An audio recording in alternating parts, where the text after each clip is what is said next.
Okay, it looks like we are on the air. Let us get our light bulb and clickety clacks going. Welcome to Evolution Hour here on the 22nd of December, 2025, in our ongoing year of cataclysmic doom, about ready to embark on yet another year of cataclysmic doom, 2026. Well, as you can see from my background, as warned and promised, I am not in my den in Spokane. I am here with relatives celebrating the Christmas and so forth and so on. But not off the hook. We are indeed doing our Titans show. I just finished watching a really delightful... Hello, Barbara. I just finished watching a delightful episode of Dan Farina raking Jimmy Corsetti, who is the pseudo-archaeologist, conspiracy-thinking, nasty, vitriolic troll that's associated with the Joe Rogan and Graham Hancock and other bits, but he's at a lower level. He's a really scummy, nasty character all the way around, and believing all sorts of... He has kind of a Taylor's part of his argument for the Joe Rogan set, where he tries to downplay how crazy he is, and then he ratchets it up when he's on InfoWars and he's talking about the Bible and woke people and a bunch of stuff that appeals to that demographic, and hauls in a hell of a lot of money. Joe Rogan apparently makes $800,000 an episode. Whoa!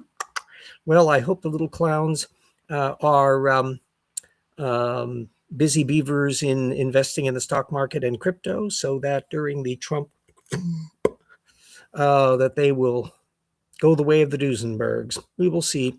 We will see. We will see. Anyway, so we've got a two-parter here, as usual. Our discussion of the latest blips with Sarfati and Tay, and then a discussion of an interesting bit that's not a criticism of creationism, but instead talking about a new science paper that is the very sort of thing the creationists say can't be done, but in fact the paleogenomics field is overall the bit that's relevant. Also, I'll remind everybody that I am, just before going on vacation, I was just finishing up the section on Saturn's rings and that trope in the cosmology chapter for Rocks Were There, Volume 2. I would be pointing behind me at that point. That's going to be really quite a neat thing. It looks like the ring trope, that the Saturn rings are way too young and therefore the planet can't be young, that trope kind of percolates around the edges of creationism. I was kind of surprised to find out how peripheral it is. And to some extent, it's kind of faded as the most recent practitioners have kind of downplayed. They're still talking about Saturn as being young, but they're not really going out of their way to bring up the ring part. Because the field has kind of moved beyond in terms of figuring out the dynamics of how the rings have formed and all that kind of stuff. So maybe they're unwilling to dive too much into the technical literature. Anyway, when we get back to Spokane, then we can finish off that chapter and proceed accordingly. And so a lot of it's fun to do. Anyway, the Titans chapter is kind of interesting. Again, they're finishing off the material on bird evolution, which they don't like. And a paper that I was fully expecting would be popping up in their lexicon. I've mentioned in previous episodes that 1996 brush paper that I didn't link to, but I alluded to because the more recent Prum and Brush was much more relevant. But another one is some paper by Ruben et al. From 1997. I'll be putting the links up to that one in the final bits. And then the really fun one, Quick and Ruben 2009, that I'll be putting a link up to on theropod cardiopulmonary anatomy. And it's, of course, part of Sarfati and Tay's interest in keeping birds and dinosaurs separate. And Quick and Ruben are part of that group that don't like the bird dinosaur model, or at least didn't back in 2009. The fun part is that Quick and Ruben's argument, citing it in 2022, is totally obsolete because it's just irrelevant to the current literature. And one of the reasons why is how much pushback it got at the time. It happens that Darren Naish, right after that article came out in 2009, published an absolutely devastating takedown at his science blogs, Tetrapod Zoology, and with a ton of sources and all the rest. That I'll be putting a link up to, and his conclusion was especially revealing. Quote, the fact that Ruben has been saying things to the press like, frankly, there's a lot of museum politics involved in this, a lot of careers committed to a particular point of view, unquote, doesn't encourage you to think that the authors have a realistic view of how and why we got where we are in the bird origins debate. Of course, creationists are just love what Quick and Ruben have been saying, unquote, as we can see from Sarfati and Taisto's citing on it. But I thought particularly amusing would be to bring up what Casey Luskin had to say about it at that same time of 2009, because he was one of those anti-evolutionists who riffed off of Ruben and Quick at the time. So I'll be putting a link up to that little puppy. And you'll be able to then compare the fluff of authority quoting that you're getting in Luskin versus the meticulous point-by-point obliteration that's occurring in Nash's piece.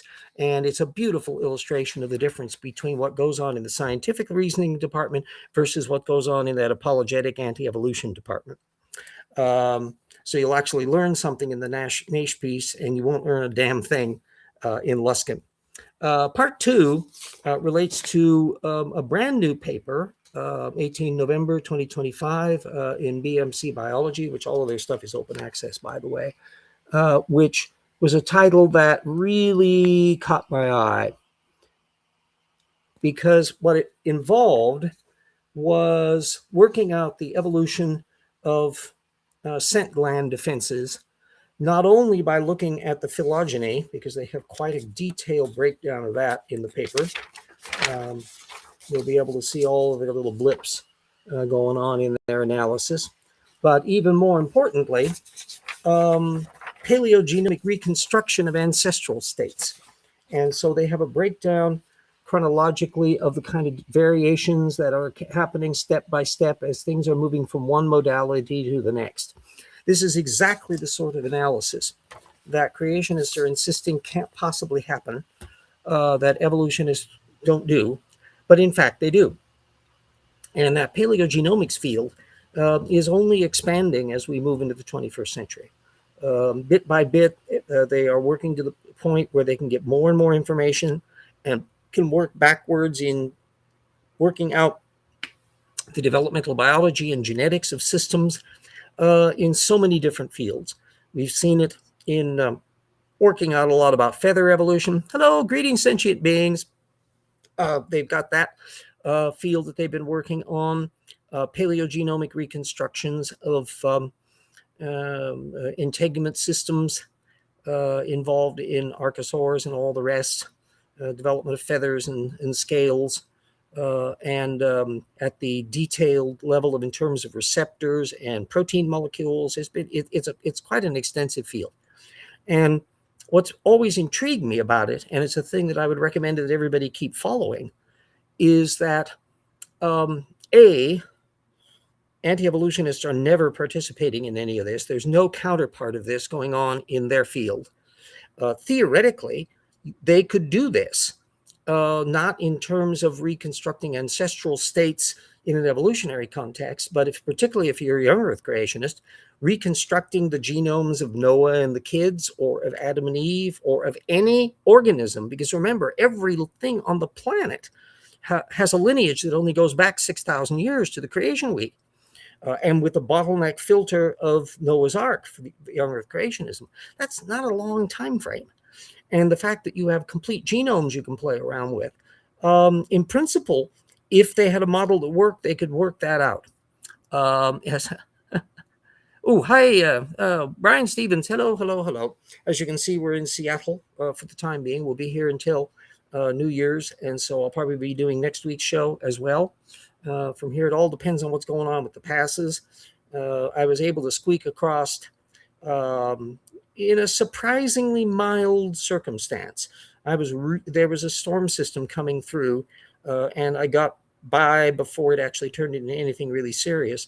so that it was essentially rain going through the pass, which was quite a relief. I have driven across Snoqualmie Pass when there has been blizzard conditions, suddenly coming up to where I thought I was okay leaving Cle Elum, and then suddenly we need snow tires, chains, and I am not relishing doing all of that. So we like to make sure that there's a nice, neat, clean window for me to get across the pass. Once I'm across the pass, it's relatively monotonous and straightforward. The roads are easily plowed and all that. It's basically interstate autopilot all the way into Spokane. Anyway, so this paleogenomics model is one that every time a new work pops up in this area, where people are working out the ancestral character states of things to elucidate what's going on, reminds us of that not going on in the creationism venue. Whether or not intelligent design has a model so vague that they can never even get to the stage where they could even imagine doing that, I think that's entirely possible. So will I ever expect Michael Behe or Douglas Axe or Ann Gager or anybody else in that? Gager and Axe, in fact, did kind of a paleogenomic reconstruction to prove that evolution couldn't happen, but they did it by cheating. So they took two seemingly related chemicals and proteins, and then they showed that you can't get from here to here without too many steps, which supposedly can't take place. Well, that's not how paleogenomics work. They were cheating, because what paleogenomics would be doing would be to take these two proteins, working backwards to a common ancestor, and then looking at each step in the chain to get to these two separate ones, not going here to here, but we're going from here down to here. And that's a very different dynamic. So the very fact that Axe and Gager, and I think this was a paper from maybe 2018, something like that. It's not that long ago. We're basically doing that little shell game bit. That's the only example that I've seen them happening. I don't anticipate them doing a heck of a lot. Driving to the mountains, a pass-fail exam. Oh, now, if we're going to go into pathetic things, for some people it is a pass-fail thing because there's occasional wrecks and that along there. The Snoqualmie Pass is a major arterial, and they've been it's in a perpetual state of construction because they're gradually creating 3 and 4 lane highway as much as possible, because when you have snow, you got to have place to put the snow when you're shoveling. So to clear the pathway, it's no good to have a narrow road. You really want to maintain at all times at least a 2 lane interstate, even though there's a bunch of snow on either side that they have had to shovel. And it's taken years and years and years, and they're gradually filling in the other areas and widening everything out so that most of the way through the pass area is like a 3 lane highway, unless there's snow on the subject. But the weather can shift.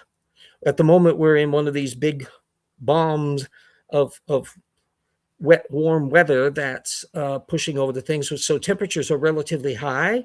When we were driving to the pass, it was like 31 degrees, when normally this time of year I would have expected something like 25 or less. So it means that circumstances are a little bit different. How much that's going to land for snow cover. Wet weather can actually cause a lot, as you've been seeing in the news. The Pacific Northwest got into the news on flooding. Huge amount of areas have got terrible flood zones around here. Fortunately, the place where my niece lives is not in that particular spot. Otherwise, I would be underwater.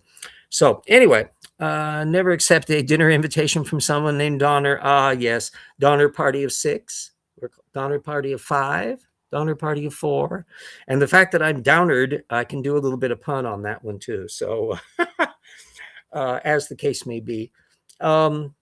So this it's a fun little, relatively routine drive, but it does depend on what the circumstances are in the past. And in fact, although we have in Washington State, we have really good rest stops all the way along until you get to Cle Elum, which is just as you're about to go up over the mountains, and then there's nothing. until you get across the thing and hit Issaquah, and you're basically in Seattle. So that whole zone is you're on your own, kids. Although there are exits and little communities on the side, but in terms of rest stops and operations, it's basically a one haul thing until you get into civilization. So anyway, made it this time, and when the weather is appropriate, I'll be slipping back to Spokane and resuming my happy little work, finishing off that cosmology chapter. It's been a long amount of work. I know Jackson, my co-author, has been persnickety about how long it's taken me to do it, but I think it'll be well worth the effort because it's really up to date, and it really produced quite a lot of surprises in terms of how young Earth creationism has evolved and gear shifted, and the little camps of things, the kind of small cliques. There's a very small group of creationists who are actually active in the cosmology field. And I wanted it in such a way that everyone coming into it will learn a hell of a lot about contemporary cosmology and how the creationists have threaded through all of that, and why nobody is paying attention to them in the regular scientific field. Yes, oh yes, I can guarantee you that it is nasty to drive through heavy snow. The worst kind, and this is applied just as much to sleety rain, is that you can't see. That a really massive snow flurry is such that you're driving through a white tunnel, and you really can't see where the edges of the road are, which is not a good thing. Where the lanes are, you could be sliding all over the place, and you wouldn't really be able to know until you're running into something.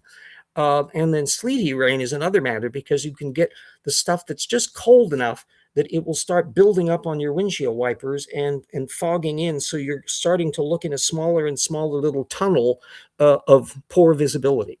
Those kinds of things, either the snow flurry, white cloud, or the clogged up windshield wipers, are just awful to drive through. They crawl, you slow you down to an absolute crawl, and it's unsafe, and that's where you get an awful lot of accidents taking place.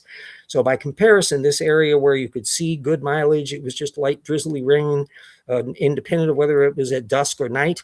It was easy peasy flipping through. So I was quite pleased on there. Anyway, so the cosmology chapter is going to be a really big zinger, and then we'll be moving on to the paleo worlds chapter, where Jackson has his section done, and he's been waiting for me to get done with the cosmology chapter so I can move on to that. And it's going to include a major section on whale evolution, and also the Grand Canyon and all the paleo worlds material. And so it's going to cover, as many of the chapters do, sprawling across billions of years in the case of the Grand Canyon range, and then a much more narrow focus in relation to whale evolution. That one will involve a thing that never will happen now, which is that mythic paper that Gunter Beckley was promising that was going to be on whale evolution. That never really materialized. And so that's another one where paleogenomic dynamics would be a shoe-in for intelligent designers if they had a case. So go ahead, document how supposedly whale evolution can't work out at the developmental level and genetic level, but pay attention to the data field. And we're going to be paying attention to the data field. Whale penises, yes. Well, remember, Jackson did a whole video on whale penises, so he's entirely aware of that aspect. We don't necessarily plan on going into a great detail on that in the new book. It's actually much more interesting spots in relation to, well, teeth structure and flipper, developmental biology of that. There's just so much stuff that's known today that wasn't known even 5 or 10 years ago. And for all practical purposes, that stuff is not discussed in the anti-evolution literature. And that's why I was just jonesing to see Richard Sternberg and company. He was part of this group, and Beckley and others were supposedly going to be coming up with this big paper. I would have really loved to have seen it, because all Sternberg has ever done are videos. And he's been plattering on about how a whale evolution is impossible, but no citations, and in the videos, no links to papers. So we don't know what data field he thinks he's building off of. That's going to be really something interesting. It's been around long enough. Jackson will always be the whale penis guy. Yes, he will never be able to live that one down. Jackson, the whale penis guy. But it is an intriguing development because I think it's the right whale or one of the whales that's not is not even the blue whale. It's a smaller species that actually has the largest penis of any animal known. It's I don't know, as big as a refrigerator. I'm not entirely sure which. I'll have to refer back to that. I do not keep a catalog of penises. I do remember that that wonderful book that oh God, I can't think of a name, but it's under Dr. Tatiana's sex advice. It's all a droll commentary about the sex life of insects, and she talks about the detachable penises that some bees have, and it's just a ruthlessly funny combination of snarky humor and actual biology as she's doing this sex advice for animals. Yes, it's anal expression. Yeah. The And of course, all that sex material. To some extent, anti-evolutionists are reluctant to veer into that because, oh, I think they get all pearl clutching and hand waving and nervousness about it. Whereas, remember, it's no coincidence that sexual selection was the thing that Darwin had imagined all the way back in the day. So thinking about how animals procreate and what peculiarities they do um, is a feature that a naturalist has to think about and think about the variety of all that. And it has political implications because today about the whole notion of gender fluidity and that I just happened to see a post from Jerry Coyne, who's been sliding ever more into Richard Dawkins' retrograde land on this matter. And he has been sort of praising Barry Weiss, who has taken in as one of the leaders then at CBS, and it maybe pulled the plug on this report that 60 Minutes was going to put up about immigrants being maltreated at the detention camps. Supposedly, it's going to be shown later in the year. Anyway, John Oliver has apparently done an excoriating video on Weiss, and that kind of raised the hackles of Coyne, who was saying, one, that he didn't ever listen to Oliver, so like he's lived in a cave. Who the hell isn't paying attention to John Oliver? He's one of the most insightful and ruthlessly funny people. But Coyne simultaneously says that he doesn't find him funny, and then instead says that he is not as thought-provoking as Bill Maher, who is kind of a low echelon comedic um, uh, fluff by comparison to John Oliver. So I thought that actually revealed a heck of a lot more about Jerry Coyne than it does about either John Oliver or Barry Weiss. And these topics may or may not be arising in the book that Jackson and I plan to be doing after Rocks Were There, Volume 2, which is about the whole conspiracy thinking mindset, which would connect up also with Jimmy Corsetti and all of that crowd. That one bad method to rule them all, kids. Yes, Data Field is anal. It sounds like my kind of read.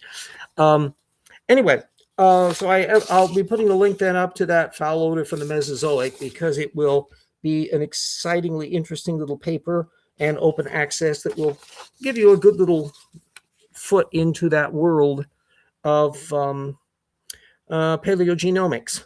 I'll put that in the little description here. Paleogenomics, which is the whole notion of retro-engineering ancient biological systems and recreating them where possible. Sometimes they're done in silico and theoretically, sometimes they're done actually by retro-engineering molecules and then testing them out to see what they can do. So they can test out a model of what the ancestral molecule was doing by literally building it and testing it out to find out what kind of dynamics it has compared to the derived descendants later on. So it's an absolutely fascinating field, and there will be no counterpart, I will predict, of that anywhere in the anti-evolution biz. So anyway, let me remind everyone about our dear people who have stuck with the old RJ for patrons to the project. despite our uncertain economic times. And although I'm absolutely thrilled and delighted with everybody who has stayed patrons, everybody still bear in mind that we are heading for really bumpy times. And any of you who cannot stick with me on that, look after your own finances first, because that's critical in these busy little times ahead. I will simply be watching to see whether or not the likes of Joe Rogan, who pulls down 800,000 a year, 800,000 per episode. What does he do with all that money? I'm assuming he doesn't pile it up in a big stack like Scrooge McDuck.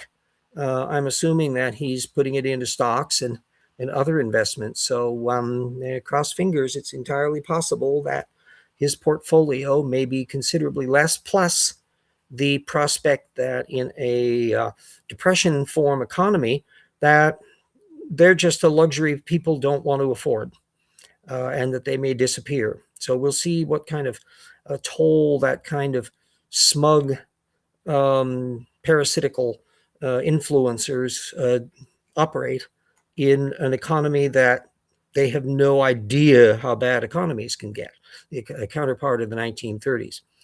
So that's going to be an interesting little social experiment that we'll be undertaking. Let me put then up our advert for Rocks Were There, Volume 1. At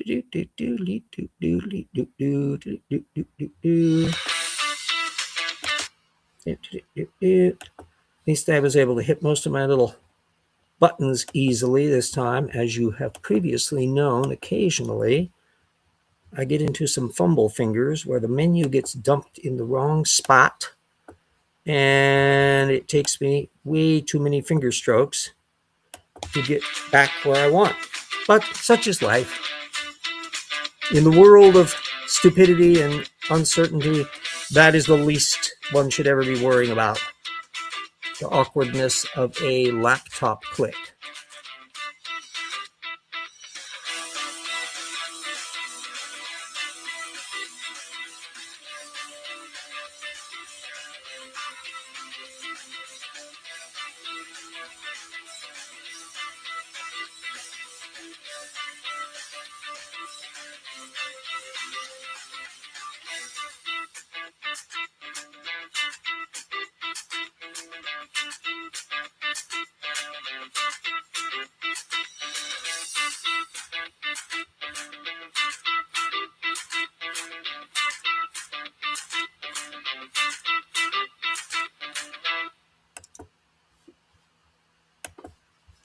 And rest assured that Volume 2, once in my, I don't see what people do with all that money. Yes, exactly.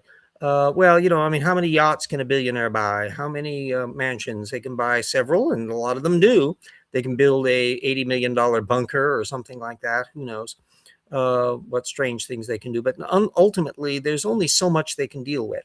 And therefore, having too much money pooled at the top means that that K-shaped economy where people who have a great deal of money are driving more and more and more of the spending, there comes a point when they've kind of spent out, and they've, how many things can they get? And then the people on the bottom are shriveling up into desiccation because they're at the bottom end of the economic stick, and we need to make some changes to our tax policy and a bunch of other things.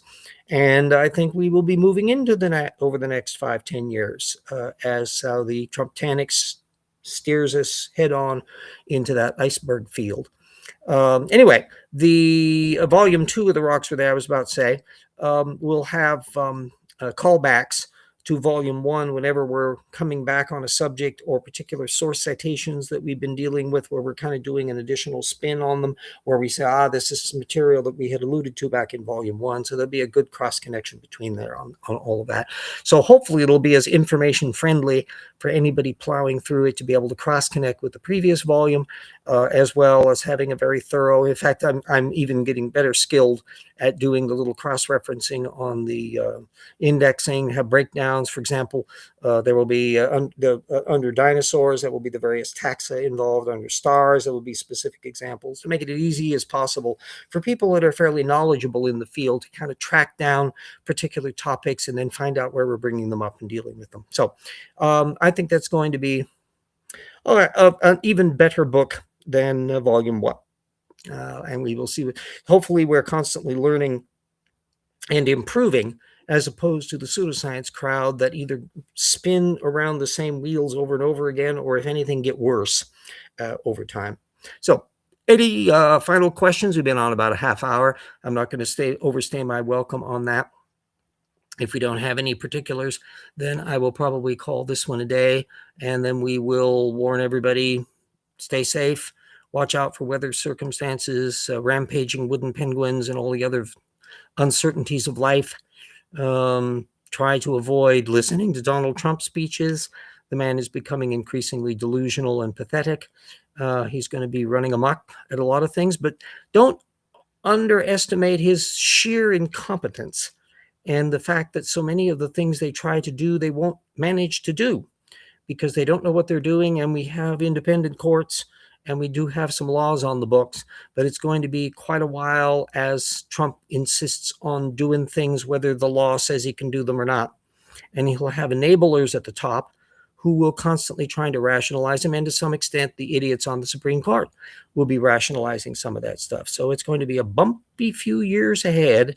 But if we play our cards right and stay steadfast and don't lose our heads, there's a good chance that we can come out of this with an improved society in the same way that we did during the 1930s and in the 1890s, turn of the century period after the other depression in the 1890s. So, yes, and going our Christmas marathon. Okay, kids, everybody stay super duper safe, and we will be seeing